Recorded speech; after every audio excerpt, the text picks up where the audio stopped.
The news now देखने वाले सभी दर्शकों को अर्षा वासुदेव का नमस्कार। सबसे पहले नजर डालते हैं दिन भर की अहम सुर्खियों पर। उपराज्यपाल मनोज सिन्हा ने स्कॉस्ट जम्मू में मुफ्त आर्टिफिशियल लिम्स और कैलिपर्स वितरण शिविर का किया उद्घाटन। महाराजा हरि सिंह जी की जयंती पर सरकारी अवकाश घोषित किए जाने पर लोगों द्वारा मनाया गया जश्न। महाराजा जी की प्रतिमा पर पुष्पांजलि अर्पित कर लोगों ने सरकार का किया धन्यवाद।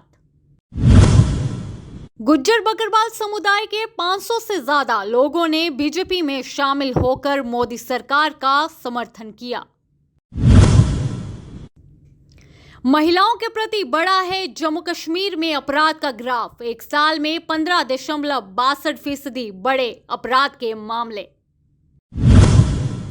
मुख्य सचिव डॉक्टर अरुण कुमार मेहता ने जम्मू में आयुष्मान भारत प्रधानमंत्री जन आरोग्य योजना के संबंध में बैठक की अध्यक्षता की।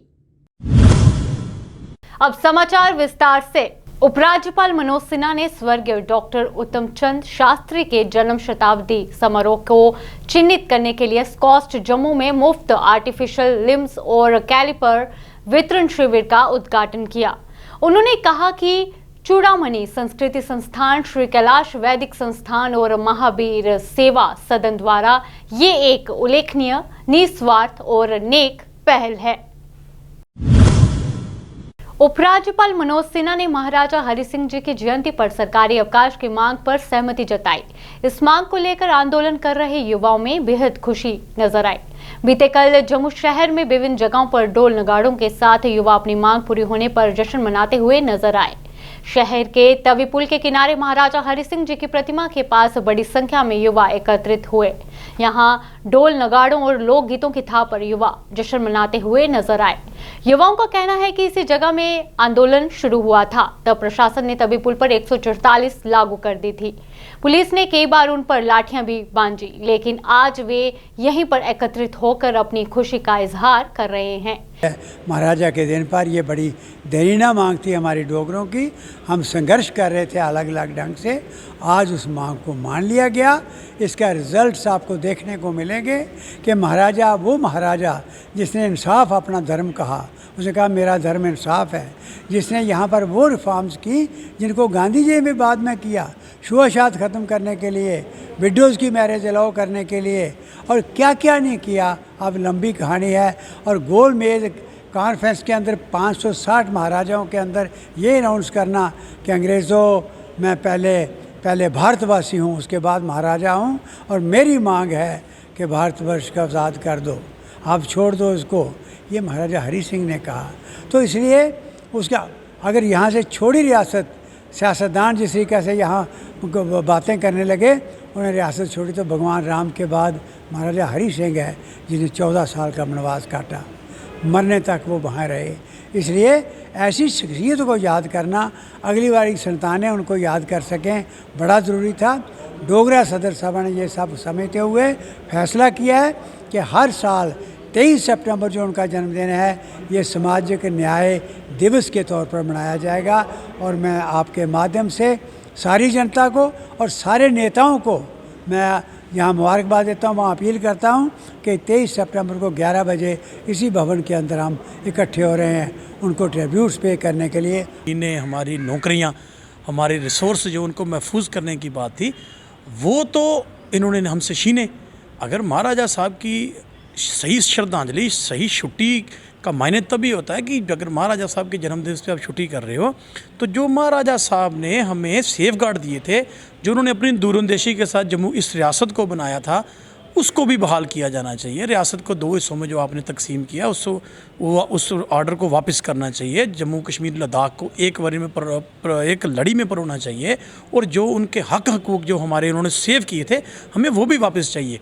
हमें छुट्टी तो है, छुट्टी तो ठीक है हो गई, लेकिन जो महाराजा साहब का स्टेट सब्जेक्ट कानून था, जो लैंड और नौकरियों की जो हमारी महफूजियात थी, और उसके बाद मैं कहूँगा कि जो हमारी जम्मू कश्मीर के लोगों की एक शनाख्त थी, डोगरा का आइडेंटिटी, डोगरा रियासत, उसकी बहाली होनी चाहिए। क्योंकि 5 अगस्त 2019 को महाराजा साहब की सोच का कत्ल हुआ, जो महाराजा हरि सिंह साहब की जो बहुत ही दूरंदेश सोच थी, उसका कत्ल हुआ। हम चाहते हैं कि हमें वो भी वापस किया जाना चाहिए। आपको क्या लगता है कि एक लंबी एजिटेशन भी रही है महाराजा साहब की छुट्टी को लेकर, तो क्या लगता है कि असली जो हकदार हैं लोग वो कौन है, असली स्टेक होल्डर इसमें कौन है जिनके एफर्ट्स रहे हैं कि ये जो एक डिसीज़न है वो लिया गया? देखिए, असली स्टेक होल्डर तो जम्मू के लोग हैं, जम्मू के नौजवान हैं, जम्मू के हर एक धर्म को मानने वाले हर एक धर्म के लोग हैं, जिन्होंने आज पहली बार हुआ कि हर धर्म ने अपने धर्म से उठ के ये कहा कि महाराजा साहब की छुट्टी। तो मैं तो ये समझता हूँ कि इसको लाने के लिए जम्मू के लोग हैं। आज कुछ पॉलिटिकल पार्टियां मैंने देखी हैं रात के भंगड़े डाल रही हैं, वो पगड़ियाँ लगा के भी आई हैं। भाई ये तो वो लोग हैं जिन्होंने जब से ये एजिटेशन चल रही थी, मुझे बताइए धारा 144 लागू किसने की, लाठीचार्ज किसने चलाया, नौजवानों को अरेस्ट किसने किया, पुल के ऊपर 144 किसने लगाई, बल प्रयोग किसने किया? ये तो वो लोग थे जो बल प्रयोग करके तो वो अब रात को निकल आए। तो मैं इसका श्रेय जम्मू की जनता, जम्मू के जितने व्यापारी कह लीजिए, नॉन पॉलिटिकल कह लीजिए, पॉलिटिकल पार्टियां कह लीजिए, सब ने एक सवर में, खासतौर पे बार एसोसिएशन जम्मू, हमारे चैम्बर ऑफ कॉमर्स ने और बहुत सारी सोशल ऑर्गेनाइजेशन ने इकट्ठे होकर एक जंग लड़ी और जम्मू के लोगों ने वो जंग जीती है। इसका श्रेय कोई पॉलिटिकल पार्टी नहीं ले सकती, क्योंकि जो आज श्रेय लेने की बात कर रहे हैं, भाई लाठीचार्ज उन्होंने करवाए, 144 उन्होंने लगवाई, अरेस्ट उन्होंने करवाए, तो आज वो किस मुँह से कह सकते हैं? तो मैं इसका श्रेय जो है जम्मू कश्मीर के, जम्मू के नौजवान और ख़ास तौर पर जो हमारी महिला संगठन भी उनके साथ आए और जितनी भी जम्मू की सोशल ऑर्गेनाइजेशन, पॉलिटिकल ऑर्गेनाइजेशन उनके साथ चली, मैं उनको उसका श्रेय मानता हूँ। ये लोगों ने अपनी एकता दिखाई, क्योंकि जम्मू खित्ते के लोगों के सेंटीमेंट्स जो हैं वो महाराजा जी के साथ जुड़े हुए थे। उनकी जो कंट्रीब्यूशन इस रियासत में रही है, उसके लिए लोग चाहते थे कि उनके जन्मदिन की छुट्टी हो, क्योंकि रियासत का इलाक़ जो जम्मू कश्मीर से हुआ उसका क्रेडिट जो है वो महाराजा जी को जाता है। तो इसलिए एक डिमांड थी। अब जो लोग सेलिब्रेट कर रहे हैं, मैं उनसे सवाल करना चाहता हूँ, किस बात का सेलिब्रेट आप कर रहे हो? आपके कारण तो इतना डिले हुआ। ये तो लोग जब सड़कों पे आए, लोगों ने जब ये कहा कि हम यहाँ गतिविधि चलने नहीं देंगे, तो फिर इनको मजबूरन ये फ़ैसला लेना पड़ा। इसके लिए कमेटी तो आज से 6 महीने पहले बनी थी, तो अल्टीमेटली उसको रिपोर्ट एक देनी थी। लेकिन हम कहते हैं कि अच्छा फ़ैसला है। अब इसमें इस वाद विवाद में हम नहीं जाना चाहते। अल्टीमेटली ये क्रेडिट जम्मू के लोगों को जाता है। लेकिन जो लोग आप कह रहे हैं सेलिब्रेट कर रहे हैं, मैं उनको पूछना चाहता हूँ कि अगर आप महाराजा जी के इतने हितैषी थे तो महाराजा की रियासत को आपने तोड़ दिया। ये क्रेडिट कौन लेगा कि महाराजा की रियासत को आपने यूटी बना दिया? हम डोगरों की एक रियासत थी ये, उस रियासत को तोड़ दिया। उसका श्रेय क्यों नहीं लेते हैं कि रियासत हमने तोड़ दी है? उसका श्रेय वो पार्टी ले ना। महाराजा की छुट्टी तो लोगों ने अपने दम पे करवाई है। अब वो क्रेडिट अपने घर लेते रहें, बट वो क्रेडिट मुझे नहीं लगता ये क्रेडिट जम्मू कश्मीर के लोगों को जाता है, सभी ऑर्गेनाइजेशन को जाता है, युवा राजपूत सभा को जाता है और बाकी जितनी भी ऑर्गेनाइजेशंस हैं, चाहे वो व्यापारी हैं, चाहे वो बार एसोसिएशन है, चाहे वो डिफरेंट पॉलिटिकल पार्टीज़ हैं, सभी के लोग चाहते थे कि महाराजा के जन्मदिन की जो है वो छुट्टी हो और अल्टीमेटली पीपल फोर्स देम कि उनको छुट्टी डिक्लेयर करनी पड़ी। वहीं आज जम्मू कश्मीर बीजेपी के पूर्व deputy CM doctor Nirmal Singh party ने अन्य वरिष्ठ नेताओं के साथ प्रेस कॉन्फ्रेंस को संबोधित करते हुए सभी महाराजा हरि सिंह जी की छुट्टी के लिए सभी लोगों को बधाई दी। आपको इनकी कोई सुनता नहीं है और सबसे बड़ी है, आज इस प्रकार की कंट्रोवर्सी की आवश्यकता नहीं थी। कांग्रेस जो है, क्योंकि वो कहते हैं ना कि जब है कि वो रोग जो है उसका जो कंफ्यूजन क्रिएट करने के लिए बात करें, वो जो है उनका कोई हक नहीं बनता कि महाराजा हरि सिंह के बारे में बात करते हो, इस प्रकार की बात करें। आप तो हथियार हो। कांग्रेस तो उन्होंने महाराजा हरि सिंह को कितना बड़ा जो है हमें हुआ था कि उनको यहाँ से बाहर किया गया और शेख अब्दुल्ला के कहने पर नेहरू ने किया। बात है कांग्रेस एनसीपीडीपी के नेता है, जहाँ पर चीफ मिनिस्टर रह चुके हैं, फॉर्मर चीफ मिनिस्टर, उनके मुख से एक भी शब्द जो है महाराजा जी की छुट्टी को लेकर बदनाम की उन्होंने ट्वीट, हालांकि ट्विटर पर हमेशा एक्टिव रहते हैं, लेकिन कल से एक भी ट्वीट समझ नहीं है। अभी आप लोगों ने माननीय निर्मल सिंह की एक बात सुनी थी कि 24 जनवरी 2017 को अपर हाउस में ये पारित हुआ और जो 2 पॉलिटिकल पार्टियों ने जो बाहर निकली थी, सदन के बाहर निकली थी, वो कांग्रेस और एनसी थी।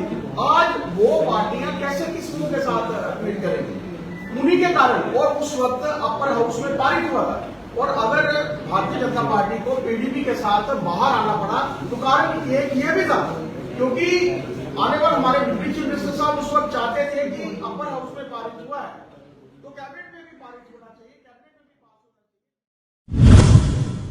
जम्मू कश्मीर बीजेपी हेडक्वार्टर के बाहर लोगों का लगा तांता। बाहरी संख्या में आज मोहर गांव से गुज्जर बकरवाल समुदाय के लोगों ने बीजेपी ज्वाइन करके मोदी सरकार का समर्थन किया। देश में मिल रहे थे लेकिन जम्मू कश्मीर के एसटी समाज को नहीं मिल रहे थे। मैं दिल की गहराइयों से जिन लोगों ने आज एसटी समाज के लोगों ने भारतीय जनता पार्टी को ज्वाइन किया, मैं उनको बधाई देता हूं, शुभकामनाएं देता हूं। और इतनी बड़ी ज्वाइनिंग के बाद हमारी गुलाबगढ़ की जो सीट है, जो एसटी रिजर्व है, दुनिया की कोई ताकत गुलाबगढ़ की सीट जो है भारतीय जनता पार्टी को नहीं हरा पाएगी और भारतीय जनता पार्टी ही वहाँ से जीतेगी। और इन्हीं में से कोई ना कोई हमारे जो है वो कैंडिडेट हो सकते हैं। पार्टी किसी भी एसटी, क्योंकि वो एसटी है, एसटी रिजर्व है। और मैं एक बात और बताऊं, यहाँ बीडीसी, डीडीसी, अब राजौरी की बात करें तो गुज्जर समाज का हमारा नौजवान डीडीसी का चेयरपर्सन है। हमारी बहन पुंछ से डीडीसी की चेयरपर्सन है। हम उसी तरीके से अनंतनाग से हमारी डीडीसी का वहाँ से चेयरपर्सन है। और इतनी भागीदारी एसटी समाज को जो दी है वो सीधी और सीधी माननीय प्रधानमंत्री नरेंद्र भाई मोदी जी का जो एक जम्मू कश्मीर को लेकर विशेष प्यार है, उसको लेकर है। एक बार फिर मैं दिल की गहराइयों से उन सब साथियों को जिन्होंने बीडीसी, डीडीसी के पंची, सरपंची, जिन्होंने आज भारतीय जनता पार्टी का हाथ थामा है, माननीय अशोक कोल जी जो हैं उनकी सरपरस्ती में ये सारा कार्यक्रम रहा है।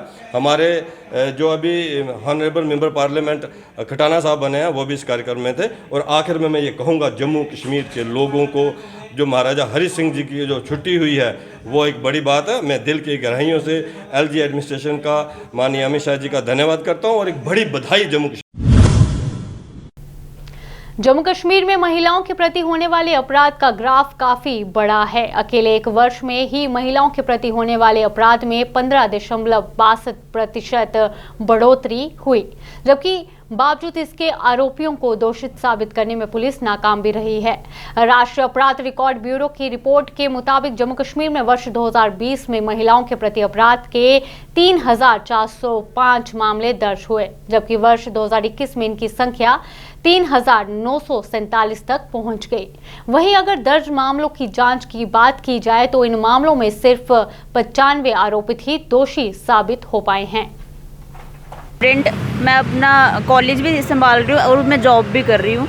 मैं दोनों चीज़ कर रही हूँ। लेकिन जैसे हम प्राइवेट एरियाज़ में जाते हैं, वहाँ पे जैसे ये पार्क्स वगैरह, वहाँ पे इतना कुछ होता है। मेरे साथ खुद हुआ है। तो मैं चाहती हूँ ये जो कैमरे वगैरह, एटलीस्ट जो पब्लिक प्लेसेस पे एक कैमरे वगैरह होने चाहिए, ताकि जो लड़कियाँ हैं वो प्रोटेक्टेड फील हों। यहाँ पे जब मैं क्रॉस करती हूँ वहाँ पे इतना कुछ देखने को मिलता है इन गाड़ियों में। ये जो लड़के हैं, मतलब आजकल एडवांस तो हो रहे हैं लड़के, लेकिन फिर भी थोड़े जो अनएजुकेटेड लड़के हैं बहुत कुछ लड़कियों के खिलाफ करते रहते हैं। आयुष्मान भारत या आयुष्मान भारत प्रधानमंत्री जन आरोग्य योजना देश की सबसे बड़ी पेपरलेस हेल्थ सर्विस योजना है जो कैशलेस मेडिकल कवर प्रदान करती है। भारत सरकार द्वारा प्रायोजित इस योजना के माध्यम से सार्वजनिक अस्पतालों और नेटवर्क प्राइवेट हॉस्पिटल में परिवार के आकार, लिंग और उम्र से संबंधित किसी भी लिमिटेशन के बिना वंचित परिवारों को फाइनेंशियल हेल्प प्रदान करती है। इन योजनाओं के तहत आज मुख्य सचिव डॉक्टर अरुण कुमार मेहता ने जम्मू में बैठक की अध्यक्षता की। अब नीले रंग की होगी बर्फ। जिला कठुआ फूड सेफ्टी विभाग के असिस्टेंट कमिश्नर पंकज सोनी ने बर्फ फैक्ट्री का किया औचक निरीक्षण। खाद्य पदार्थों में मिलावट को रोकने के उद्देश्य से प्रशासन ने बर्फ का रंग करवाया नीला। हमें ये हिदायत थी कि जितनी भी आइस फैक्ट्री हैं उनका निरीक्षण किया जाए और क्या वो एडिबल आइस बनाने के योग्य हैं या नहीं। अगर नहीं है तो उनको नॉन एडिबल आइस में कन्वर्ट करवाया जाए, क्योंकि नॉन एडिबल आइस पे फिर हमने इनको एक नोटिस इशू किया। जितनी भी 5 फैक्ट्रियाँ यहाँ एग्जिस्ट करती हैं कठुआ डिस्ट्रिक्ट में, उनको हमने हिदायत की है कि आपने जो भी बर्फ़ बनानी है सिल्ली की शेप में, उसमें आपने 2 कलर या इंडिगो कैरामाइन या ब्रिलियंट ब्लू, इन दोनों कलर्स का, दोनों में से एक कलर को यूज़ करना है ताकि ये डोमेस्टिक यूज़ के लिए इस्तेमाल ना की जा सके। और आज हमने यहाँ पे देखा है मूनलाइट इंडस्ट्रीज में कि इन्होंने जितनी भी बर्फ़ बनाई है वो सारे में साहब इन्होंने ब्लू कलर का इस्तेमाल प्रॉपर तरीके से किया है, जैसी हमारी हिदायत थी। तो क्या लोकल लोगों को भी इसमें अवेयर किया? लोकल लोगों को भी हम आपके माध्यम से ये कहना चाहेंगे कि इस बर्फ़ का आप इस्तेमाल खाने के लिए मत करिए। आपको कोई कूलिंग पर्पज़ के लिए ये यूज़ होगी, जैसे कोई आपने बोतलें ठंडी करनी है पानी में, यहाँ जो आइसक्रीम वाले हैं जो आइसक्रीम बनाते हैं रेडियो में, वो साइडों पे वो जो साइडों पे बर्फ़ को लगा सकते हैं, लेकिन ये डायरेक्ट कंजप्शन के लिए ठीक नहीं रहे। जम्मू के जिला कठुआ पठानकोट राष्ट्रीय राजमार्ग पर पल्ली मोड़ के पास एक सड़क हादसा पेश आया। सड़क हादसे के दौरान 2 कारें पुल से नीचे जा गिरी। इस सड़क हादसे में किसी की जान को नुकसान नहीं पहुंचा है। बोने लगाते हैं, एक दिन 3 कारें सीधी ऊपर चढ़ गई, 1 2 3, पर रोज कोई ना कोई कार लगी होती है। आज सुबह ऐसे हुआ कि दोनों आ रहे हैं सुबह 5:30 बजे, और देखो पीछे सीधा रोड है, रिफ्लेक्टर नहीं लगे हुए, एकदम सिर पे पहुंच गए और घुमाई गाड़ी, सीधी घूमी और नीचे चलेगी दोनों गाड़ी। ये रोड वालों, मैं कभी उनको बोला भी है, जहाँ हफ्ता पहले डेपुटेशन हमारा पल्ली मोड़ इकट्ठा हुआ था, स्ट्राइक भी करेंगे सर करो। मैं आपके माध्यम से पुलिस को ये इन्फॉर्म करना चाहता हूँ कि सर इनको बोलिए जहाँ आइए रिफ्लेक्टर लगाइए, क्या आप उधर कैमरा मारिए 1 मिनट, कोई रिफ्लेक्टर नहीं है, बिल्कुल प्लेन है। तो जहाँ रोज एक्सीडेंट होता है, रोज सुबह मुड़ते जाते हैं सैर करेंगे, रोज एक्सीडेंट होता है। आप लोग थे 2 लोग थे कश्मीरी व श्रीनगर से जा रहे, भगवान का शुक्र है कि बच गए, कुछ चोटें लगी अंदर इनको, लेकिन बाकी नुकसान नहीं हुआ, गाड़ी में नुकसान हो गया, ये ठीक है बेचारे। लेकिन रोज सर कोई ना कोई जहाँ एक्सीडेंट होता है। कारण क्या है, इन्होंने ना रिफ्लेक्टर लगाया ना कोई डाइवर्शन बनाया, यही मेन काम। साइबर क्राइम मामलों में दिखा उछाल, 2019 से 2 गुने दिखे मामले। डिजिटल वर्ल्ड में सुविधाओं के साथ साथ साइबर क्राइम और फ्रॉड के केस में बढ़ोतरी दिखी है। एक रिपोर्ट के अनुसार साल 2021 में पिछले साल के मुकाबले साइबर क्राइम में 5% की बढ़ोतरी देखने को मिली है। साल 2021 में साइबर क्राइम के लगभग 52,974 अपराध दर्ज किए गए हैं, जबकि साल 2020 में अपराध के लगभग 50,000 मामले दर्ज किए गए थे। राष्ट्रीय अपराध रिकॉर्ड ब्यूरो की रिपोर्ट के अनुसार साइबर क्राइम के अधिकतर मामले उत्तर प्रदेश, तेलंगाना, कर्नाटक, आसाम और महाराष्ट्र से देखने को मिले हैं। नशा मुक्त भारत अभियान के तहत योग्य जिला विकास आयुक्त राजौरी के विकास कुंडल द्वारा आज डीसी कार्यालय से नशा मुक्त भारत अभियान के तहत स्वास्थ्य रथ को झंडी दिखाकर रवाना किया गया और नशा मुक्त जिला बनाने की पहल की गई। सिम्पोजियम कराते रहते हैं, डिबेट्स कराते रहते हैं, इंटर कॉलेज कंपटीशन कराते रहते हैं, जिसमें हम नशे के बारे में बात करते हैं ताकि खुल के हम इस प्रॉब्लम को डिस्कस कर सकें और जो आने वाली जनरेशन है वो समझ सके कि एक जो समस्या है, किसी बच्चे अगर रिक्रिएशन के लिए वो एक ऐसे अपने दोस्तों के कहने पे अगर सोसाइटल प्रेशर या अपनी पीयर प्रेशर की वजह से अगर वो ड्रग्स लेना शुरू करता है तो ये ऐसी बीमारी है जो उसका कई साथ ही नहीं छोड़ती है और उसको जो एकदम जो किसी एकदम अंत में ले जाती है जो बिल्कुल भी उसके जो फ़ायदेमंद नहीं रहता है। तो मैं आप लोगों के माध्यम से अपील करता हूँ यंग जनरेशन को स्पेशली कि वो इस नशे की आदत से दूर रहे और हमारे जो प्रोग्राम्स हैं, डिफरेंट प्रोग्राम्स हैं, उनका फ़ायदा लें और अपने आप को और अपनी फैमिली को इस समस्या से दूर रखें। सर, जो बच्चे एडिक्ट हो रखे हैं उसके लिए हमारे एक काउंसलिंग सेंटर चल रहा है जो डिस्ट्रिक्ट हॉस्पिटल में ड्रग डी एडिक्शन सेंटर के नाम से चलता है। उसमें हमारे काउंसलर्स हैं, उसमें हमारे साइकोलॉजिस्ट हैं जो बच्चों से बात करते हैं, अगर ज़रूरत पड़े तो उनको 6-7 घंटे के लिए 8 घंटे के लिए अपने पास भी रखते हैं। ओवरनाइट की फैसिलिटी भी हम शुरू कर रहे हैं और वो हमारा जो NCH है, ओल्ड NCH है, उसमें हम एक ओवरनाइट फैसिलिटी भी शुरू करने वाले हैं। उसके लिए एक NGO को हमने चुना है, वह NGO हमसे सर्वे करके गई है, बहुत जल्दी से NGO उसको टेक ओवर कर लेगी और प्रोफेशनल तरीके से उन बच्चों की काउंसलिंग करेगी और इस नशे की आदत से उनको दूर रहने की कोशिश करेगी। उनके परिवार के लिए क्या? परिवार के लिए ये मैसेज है कि हम उन बच्चों को विक्टिम समझते हैं, उनको कोई मुस्लिम नहीं समझते हैं, उनको विक्टिम समझते हैं और हम ये कोशिश करते हैं, हम इस दुख की घड़ी में हम उनके साथ हैं। जो कुछ भी सरकार उन बच्चों को इन नशे की आदत से दूर करने के लिए कर सकती है वो करेगी। कठुआ पुलिस ने थाना कठुआ और राजबाग की 3 अलग-अलग FIR में 8 motorcycle, 21 mobile phone, 4 smart watch और 1 DVR बरामद किया है। साथ ही CRPC की धारा 102 के तहत 16 मोटरसाइकिलों को भी बरामद कर जब्त किया है। अभी के लिए इतना ही। बाकी अपडेट्स के लिए बने रहिए दी न्यूज़ नाउ के साथ। धन्यवाद।